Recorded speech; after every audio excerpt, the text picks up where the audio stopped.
Olá!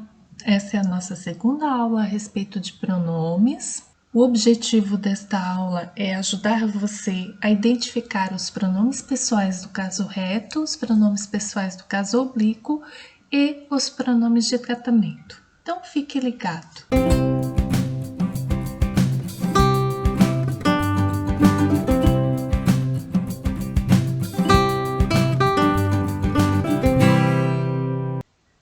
Quando nós falamos em pronomes, temos que ter claro que quais são as pessoas do discurso, porque em todo discurso, em toda fala, em toda mensagem, em toda comunicação que nós fazemos, interagem pessoas do discurso.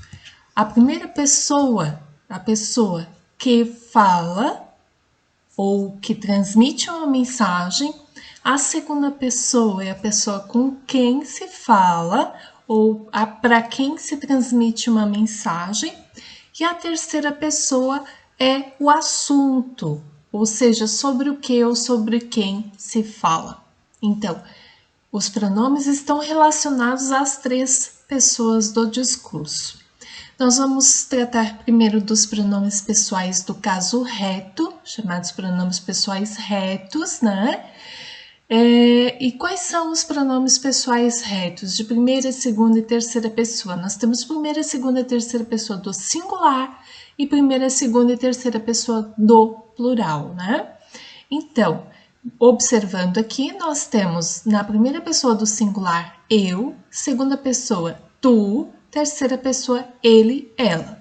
No plural, primeira pessoa nós, segunda pessoa vós, terceira pessoa eles, elas. Estes pronomes nós utilizamos na função de sujeito para substituir nomes. Vamos ver agora os pronomes pessoais oblíquos. Quais são os pronomes pessoais oblíquos? Da mesma forma, nós temos aqui as pessoas do discurso no singular e no plural. Quais são os pronomes oblíquos que se refere a cada pessoa? Então, da primeira pessoa do singular, me, mim, comigo. Segunda pessoa do singular, te, ti, contigo. Terceira pessoa do singular, o, a, lhe, se, si, consigo. No plural, primeira pessoa, nos, conosco. Segunda pessoa, vos, convosco. E terceira pessoa, os, as, lhes, se, si, consigo. Como você pode observar, alguns pronomes se repetem no singular, na terceira pessoa e no plural. O se, o si, consigo está repetido, né? Ou seja, eles podem se referir tanto à terceira pessoa do singular quanto à terceira pessoa do plural. Então, ainda a respeito dos pronomes pessoais, pode surgir aquela dúvida de por que se chama caso reto, por que se chama caso oblíquo. Então, essa denominação vem de uma classificação que já havia no latim, casus rectus, que em português é o caso reto, para os pronomes que exercem a função de sujeito, ou seja, são de quem a gente fala alguma coisa, né? Casos oblíquos do latim, caso oblíquo, né, no português, que são os pronomes utilizados para outras funções, né, que não a função de sujeito. Vamos ver exemplos, então, dos pronomes pessoais retos e oblíquos. Nesta primeira frase, eu vou enviar a carta para ele. Observamos aqui a presença do pronome pessoal reto no início da frase. E esse exemplo aqui, eu destaquei aqui a carta como o elemento substantivo que vai ser substituído por um pronome oblíquo. Como é que fica? Que pronome oblíquo nós podemos utilizar no lugar de a carta? Nós podemos utilizar o pronome oblíquo a, mas o verbo aqui termina com R, então nós não dizemos eu vou enviar para ele. Quando o verbo termina em L, nós temos que colocar junto do verbo um L, aliás, junto do pronome um L, e tiramos o R que acompanhava o verbo. Então, fica eu vou enviá-la para ele.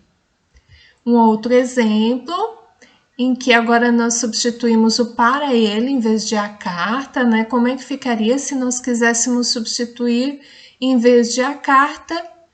Então, no lugar do para ele, que é um complemento aqui que tem preposição, nós devemos usar o pronome lhe. Eu vou enviar a carta lhe. Então, esse lhe substitui o para ele.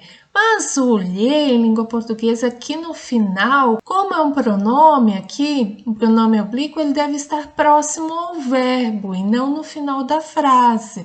Então, como é que fica? Qual fica melhor? Vou enviar-lhe ou vou lhe enviar? Então, em português, nós costumamos colocar, então, o pronome aqui. Eu vou lhe enviar a carta. O que nós vimos nessa situação aqui, em que o verbo terminado em R é substituído, aliás, é suprimido e é acrescentado a letra L junto do pronome, também ocorre com os verbos terminados em S e Z. Então, acrescentar a letra L junto do pronome e eliminar a última letra do verbo ocorre com verbos terminados em R, S ou Z. Vamos ver mais um exemplo de pronomes pessoais oblíquos. Mandaram a carta pelo correio. Esse verbo aqui tem uma terminação diferente do exemplo anterior. Ele não termina em R, ele termina em M. E aqui nós temos, então, um complemento desse verbo que nós queremos substituir por um pronome. Da mesma forma que no exemplo anterior, nós vamos substituir pelo pronome a, né? Que é um pronome oblíquo aí de terceira pessoa. Só que com o verbo terminado em M, como é que vai ficar? Mandaram a pelo correio? Você já ouviu esse tipo de frase? Na verdade, quando o verbo termina em M, e nós vamos usar o pronome o ou o pronome a, nós devemos acrescentar a letra N junto do pronome. Então, mandaram-na pelo correio. Um outro exemplo aqui com o verbo com a terminação ão, né? Vem acompanhado ali de um complemento, né? Que nós queremos substituir por um pronome. Esse pronome, no lugar de o dinheiro, vai ser o pronome o. Só que com o verbo terminado em ão, nós temos que utilizar também o N. Então, a letra N aqui é utilizada para verbos que terminam em M, em ão e em oin. Oin, por exemplo, põe. Os usos dos pronomes pessoais oblíquos, né? Então, depois de preposição, nós vamos usar sempre os pronomes pessoais do caso oblíquo. Então, um exemplo, isso é para mim. Notem aqui está destacado de azul a preposição para. E o pronome, então, que nós devemos usar é o pronome pessoal do caso oblíquo. Tá? Não pode ser o pronome pessoal do caso reto, deve ser o pronome pessoal oblíquo. Antes de verbo, no entanto, nós devemos usar pronomes pessoais do caso reto. Aí o exemplo, isso é para eu fazer. Então, mesmo tendo aqui uma preposição, né? Antes do pronome, o pronome está antes de um verbo. Então, nós não dizemos para mim fazer, porque mim não faz, né? Eu faço, então é o pronome eu que nós devemos utilizar antes do verbo. Pronomes de tratamento agora. O que são pronomes de tratamento? Como o nome já diz, pronome de tratamento é o pronome que nós utilizamos para tratar de maneira cerimoniosa outras pessoas ou de maneira respeitosa outras pessoas. Inclui-se entre os pronomes de tratamento o pronome você, cuja abreviatura é o V, é usado para pessoas com quem temos intimidade. Temos o pronome Vossa Alteza, a abreviação VA, utilizada para príncipes e duques. Vossa Majestade, abreviação VM, para reis e imperadores. Vossa Santidade, o V e o S, para papas. E temos também Vossa Excelência, a abreviação é essa daqui, usado para altas autoridades do governo e das Forças Armadas. Vossa Senhoria, esta é a abreviação.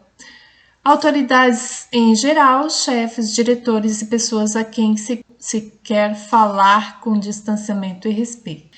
Senhor, senhora, abreviação, essa daqui, é utilizado a pessoas mais velhas que nós ou a quem queremos tratar com respeito. O quadro que você acabou de ver não está completo, então não está aí, por exemplo, Vossa Magnificência, que é um pronome utilizado para os reitores de universidades. Não estão aí pronomes que talvez você já tenha visto, que é o Ilustríssimo e o Digníssimo. Esses não estão porque eles não devem mais ser utilizados, pois eles foram extintos por uma instrução normativa em 1992. Faz tempo, né? Mas ainda tem pessoas que utilizam. Ah, uma dúvida, professora. E senhorita? Senhorita é empregado para moças solteiras, certo? Então, como eu disse no início do nosso vídeo, o objetivo dessa aula é ajudar você a identificar os pronomes pessoais do caso reto, pronomes pessoais do caso oblíquo e pronomes de tratamento. Espero que tenha ficado claro que você consiga identificar esses tipos de pronomes. Até mais!